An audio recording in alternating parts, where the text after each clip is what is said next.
Hanya sedikit manusia yang mempercayai video ini, setidaknya pada awalnya. Berani bertaruh, video ini menjawab banyak pertanyaan penting dalam sejarah umat manusia dalam mencari kemakmuran. Untuk sebagian orang, jawaban tersebut akan sangat menggetarkan. Bahkan, tidak ada mirip-miripnya dengan pengetahuan yang telah ada atau yang biasa Anda dengar sebelumnya. Video ini akan mengubah pandangan dan pemahaman Anda yang selama ini Anda dapatkan tentang materi dan kemakmuran. Saat ini, banyak dari kita yang sedang mengalami krisis kemakmuran, krisis kepercayaan, dan tertekan masalah ekonomi. Namun, jika dirunut lebih dalam lagi, semua itu terjadi karena pemahaman akan materialisme yang selama ini dipegang umat manusia bertolak belakang satu dengan yang lainnya. Tapi sesungguhnya, bisakah krisis keuangan dan kesulitan ekonomi itu dihentikan? Saya tahu bahwa Anda juga tahu bahwa jawabannya adalah bisa. Yang menjadi pertanyaan adalah apakah Anda tahu apa yang sebenarnya Anda inginkan? Tontonlah video ini lebih dari sekali. Saya juga mengajak Anda menonton dari awal hingga akhir. Kemudian mengulangnya per bagian. Kemudian buatlah catatan-catatan kecil di beberapa bagian. Ujilah, kebenaran yang sejati adalah kebenaran yang teruji, bukan? Saksikan video ini dengan santai, kemudian ulangi lagi. Anggap saya ada di samping Anda sebagai sahabat yang menemani Anda dan berbagi rahasia kecil kepada Anda. Tontonlah video ini dengan hati, tapi pastikan gunakan lebih dari satu hati. Hati-hati. Banyak informasi dalam kehidupan ini, terutama dalam mencari kemakmuran, menjadi tidak akurat setelah Anda menonton video ini. Tetapi garansi, pasti hasilnya lebih baik. Itulah jawaban mengapa dunia sekarang dalam bahaya yang sangat besar, karena kemakmuran seakan tidak bisa dicapai oleh semua orang. Hanya segelintir orang yang kebetulan bernasib baik memperolehnya. Kembali pilihan ini ada pada kita. Siapkah Anda menulis sejarah hidup Anda? Kita mulai dengan otak sama, nasib beda. Ketika berbicara soal kemakmuran, prosperity conscious atau kesadaran kaya, selalu menjadi hal pertama yang saya bahas adalah kata-kata. Ini menekankan bahwa cara kerja otak adalah pilihan. Jadi bagaimana Anda memprogram otak Anda untuk menjadi seorang yang kaya, Andalah yang menentukan. Artinya, kaya itu pilihan. Siapa yang ingin mendapatkannya pasti dapat, karena kaya itu hak semua orang. Ini sekilas fakta tentang otak. Bangsa manapun di dunia, ukuran otaknya, baik ukuran panjang syarafnya,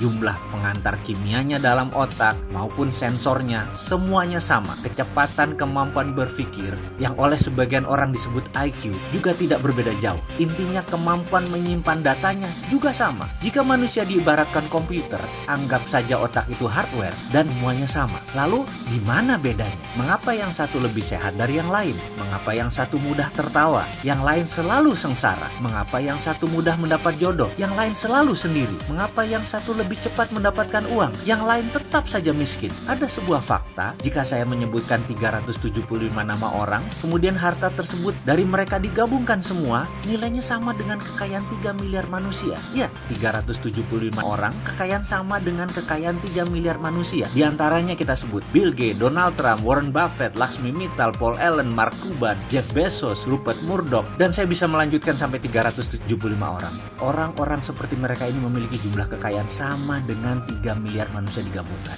Jadi kesimpulan, otak sama, nasibnya beda. Nasib, ini batu sandungan pertama. Ada sebuah sistem pada manusia yang namanya belief system atau sistem keyakinan. Ini ditanam di subconscious atau di pikiran bawah sadar seseorang. Jika sudah ditanam di posisi ini, untuk mengubahnya perlu teknik khusus. Kalau menggunakan cara biasa tidak akan pernah berubah. Misalnya kebiasaan merokok. Maaf ya, saya mengambil contoh merokok karena mudah dipahami. Saya tidak merokok, tapi saya bukan anti orang perokok. Prinsip saya merokok itu baik, tidak merokok itu lebih baik. Itu hanya sebuah pemahaman dan pengambilan posisi dalam melihat sesuatu. Kembali ke merokok sebagai contoh. Dalam iklan televisi, dikatakan secara vulgar, merokok bisa menyebabkan kanker, gagal janin, penyakit paru-paru, dan lain sebagainya. Apakah dibaca oleh setiap perokok? Ya, namun apakah mereka lantas berhenti merokok karena takut akan peringatan tersebut? Tidak juga. Mengapa? Itulah kerja otak.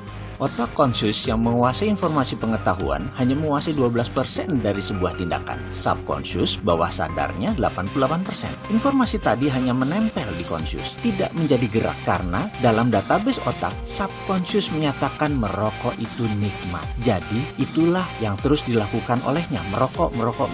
Subconscious lah yang berkuasa, 5 kali lebih kuat dari kekuasaannya conscious. Sekarang kita kembali ke prosperity conscious atau kesadaran kemakmuran atau IQ IQ kaya atau tulang kaya atau balung sugih, apapun itu, bagi Mind Master atau sang pemilik otak ini semacam software. Jadi 375 orang kaya memiliki software ini, sedangkan 3 miliar manusia belum memiliki software ini. Bisa menerima? Masih berat? Masih bertanya di mana itu nasib? Ya, ini pertanyaan kecil dari kelompok besar. Ini pertanyaan saya pula. Saya mengalami jalan kehidupan yang turun naik seperti gelombang laut selagi badai. Saya pernah memiliki materi berlimpah, tapi 3 tahun kemudian tinggal di rumah kontrakan dan masih menanggung hutang yang besar lagi. Kemudian kembali berlimpah materi, kemudian kembali terpuruk, kembali lagi naik ke atas, lalu berbalik begitu sampai di puncak. Saya sudah mengalami beragam kisah untuk bisa menjadi diri saya sekarang.